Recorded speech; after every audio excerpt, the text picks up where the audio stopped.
अस्सलाम वालेकुम, welcome to my channel. तमाम वीडियो अपडेट्स के लिए सब्सक्राइब करके बेल नोटिफिकेशन को ऑन कर दें। तो आइए सुनते हैं आज की वीडियो में एक ज़िद्दी जिनज़ादे की कहानी जो एक दोशीज़ा पर आशिक हो गया था। रैना, बेटा उठ जाओ, 9 बज गए हैं और कितना सोओगी तुम? जी नानी, बस 10 मिनट और फिर उठ रही हूँ। पिछले 2 घंटे से 10 मिनट ही किए जा रही हो। उठ जाओ, बाहर सब तुम्हारा इंतज़ार कर रहे हैं और तुम्हें गांव भी तो घूमने जाना है ना।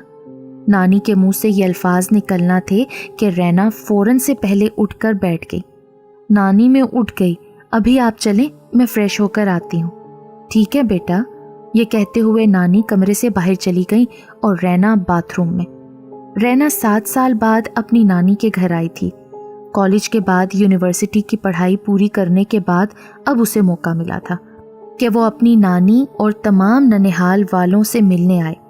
रैना का ननिहाल साहिवाल में था और ख़ुद वो अपनी अम्मी अब्बू के साथ कराची में रहती थी और अब कुछ दिन अपनी नानी के पास ठहरने के लिए साहिवाल आई थी। रैना फ्रेश होकर बाहर आई तो सब उसका इंतज़ार कर रहे थे।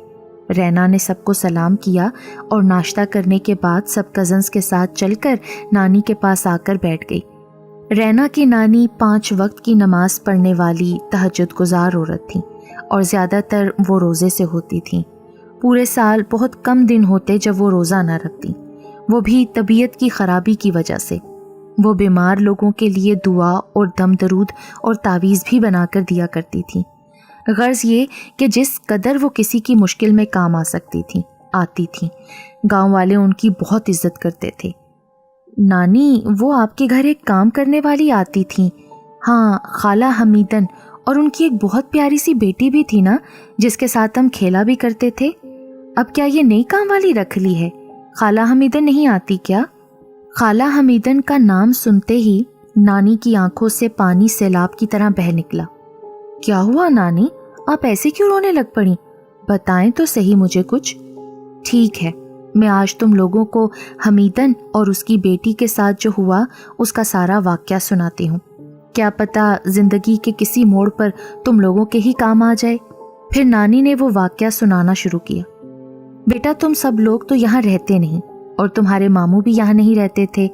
वो उन दिनों में यहाँ आते थे जब छुट्टियाँ हों। वैसे तो मैं इस हवेली में अपने सब चाहने वालों के साथ रहती हूँ जो दिन रात मेरी खिदमत में रहने के लिए मेरे आगे पीछे घूमते रहते हैं। हमीदन इस गांव में तब ब्याह कर आई जब तुम्हारे अम्मी अब्बू और मामू अभी 8-10 साल के थे। अशरफ हमीदन का शोहर बड़ा खुददार और नेकसिफ्त इंसान था।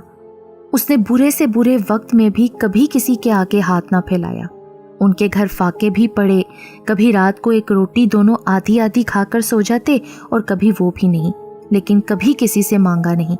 अशरफ मियाँ के पास कोई काम नहीं था, बस अल्लाह की इबादत में मसरूफ़ रहते। एक दिन हमीदन मेरे पास आई और सारे हालात बयान किए।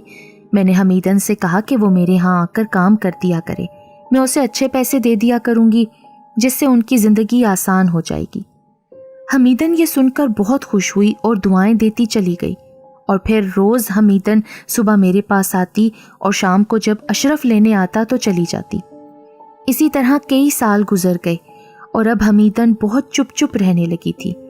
एक दिन मैंने उससे उसकी वजह पूछी तो उसने बताया, बड़ी आपा, मेरी शादी को 10 साल हो गए, लेकिन अल्लाह ताला ने अभी तक औलाद जैसी नेमत से महरूम रखा हुआ है।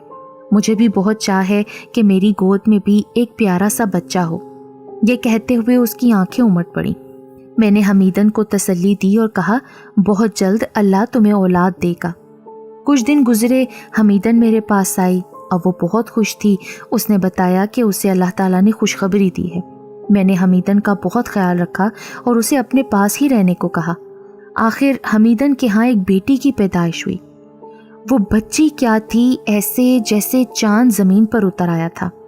हिरनी जैसी आंखें, गुलाब की पंखड़ियों जैसे होंठ और ऐसे जैसे किसी मुसव्विर का शहकार हो। हमीदन ने अपनी बेटी का नाम हसीना रखा। वो वाकई इसी नाम के लायक भी थी। वक्त गुजरता गया और हसीना जवानी की दहलीज में दाखिल हुई। वो और भी खूबसूरत हो गई थी, ऐसे जैसे परिस्तान की शहजादी हो। لیکن مجھے کچھ دنوں سے حسینہ کی حرکتیں کچھ ٹھیک نہیں لگ رہی تھیں۔ وہ اکیلے بیٹھ کر ہنستی تھی، باتیں کرتی تھی۔ اس بات کا ذکر میں نے حمیدن سے کیا تو اس نے ہنس کر ٹال دیا۔ اس نے کہا، بڑی آپا، آپ کو غلط فہمی ہوئی ہوگی، حسینہ کے ساتھ ایسا کچھ نہیں ہے، وہ بالکل ٹھیک ہے، آپ اس کو بہت پیار کرتی ہیں نا، اس لیے آپ کو ایسا لگتا ہے، جبکہ ایسا تو کچھ بھی نہیں ہے۔ خیر مجھے تو پتا تھا، لیکن اب میں زبردستی بھی نہیں کر سکتی تھی اس کی ماں کے ساتھ، تو میں چپ ہو گئی۔ ایسے ہی دن گزرتے گئے اور ایک دن حمیدن میرے پاس روتی ہوئی آئی۔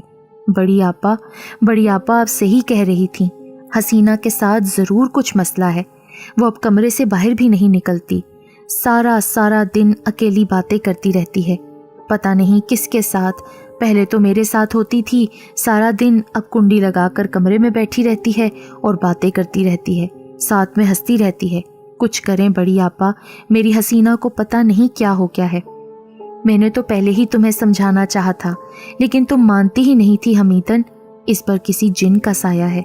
جن کا سایہ؟ بڑی آپا مجھے کوئی تعویذ دیں، میں اپنی بیٹی کے گلے میں پہنا دوں تاکہ وہ جن اس سے دور ہو جائے۔ نہیں حمیدن، میرا تعویذ اس ناپاک پر اثر نہیں کرے گا۔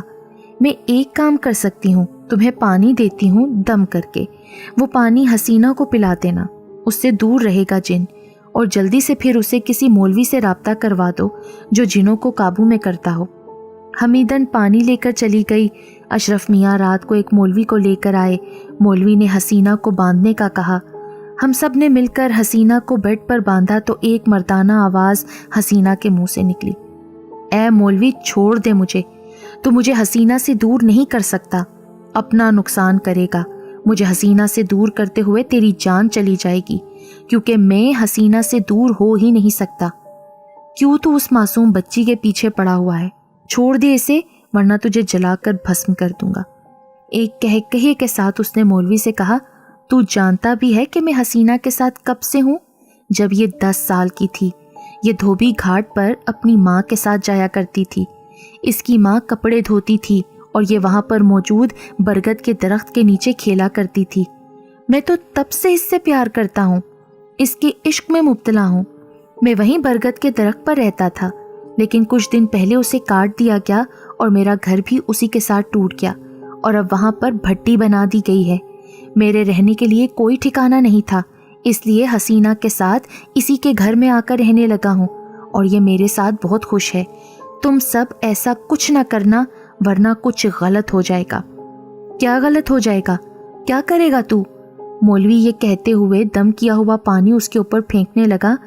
تبھی پتہ نہیں کیسے ایک جھٹکے کے ساتھ اس جن نے رسیاں توڑ دیں اور مولوی کو نیچے گرا کے اس کے اوپر بیٹھ گیا۔ مولوی کے چہرے کو بہت بری طرح سے زخمی کر دیا۔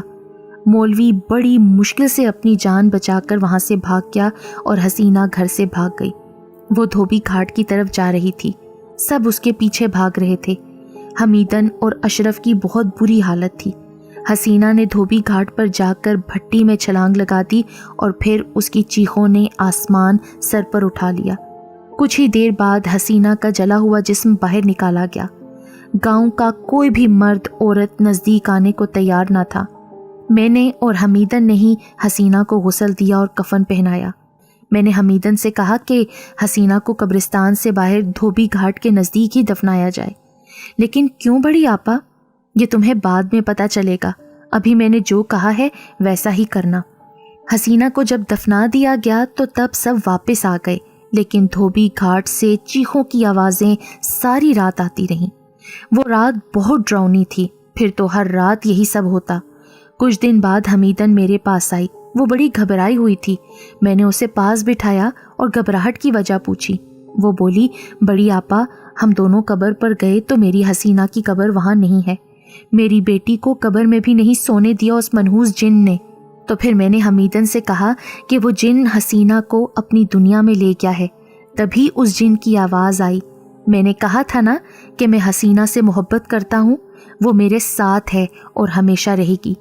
ان سب واقعات کے بعد حمیدن کے ساتھ یہ ہوا کہ وہ اپنی بیٹی سے ہر وقت باتیں کرتی رہتی، ایسے جیسے حسینہ اس سے باتیں کر رہی ہو۔